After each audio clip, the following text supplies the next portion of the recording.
Pemirsa, perdagangan orang merupakan salah satu bentuk perlakuan terburuk dari pelanggaran harkat dan martabat manusia. Tindak pidana perdagangan orang, khususnya perempuan dan anak, telah meluas dalam bentuk jaringan kejahatan baik terorganisasi maupun tidak terorganisasi.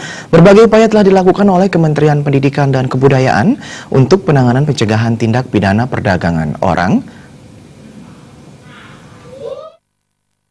Sumber belajar pendidikan orang tua Direktorat Pembinaan Pendidikan Keluarga Dijen PAUD dan Dikmas, Agus Muhammad Solihin. Jaringan pelaku tindak pidana perdagangan orang memiliki jangkauan operasi tidak hanya antar wilayah dalam negeri, tetapi juga antar negara.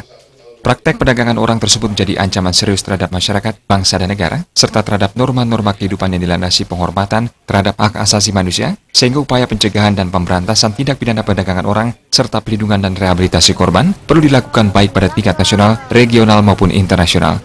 Kebijakan dari Satgas Tindak Pidana Perdagangan Orang dari Kemendikbud selalu mensosialisasikan ke seluruh daerah di Indonesia. Khusus tahun ini, 30 daerah kabupaten bekerjasama dengan lembaga-lembaga di daerah di Bali, bekerjasama dengan WHDI. Berbagai modus tindak pidana perdagangan orang telah terjadi seperti melalui asisten rumah tangga, duta seni budaya, beasiswa, penipuan melalui program magang kerja ke luar negeri, pengangkatan anak, dan modus lainnya. Maka perlu kewaspadaan bagi seluruh masyarakat untuk mengantisipasi jaringan kejahatan tersebut. Daerah-daerah yang kita kunjungi memang cenderung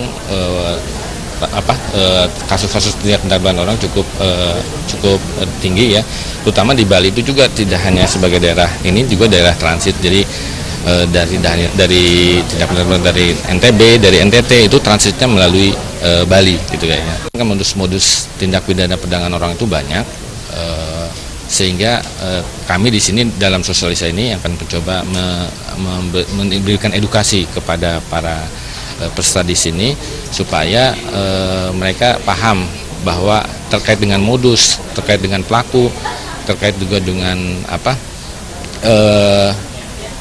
hal-hal yang terkait dengan tindak pidana perdagangan orang.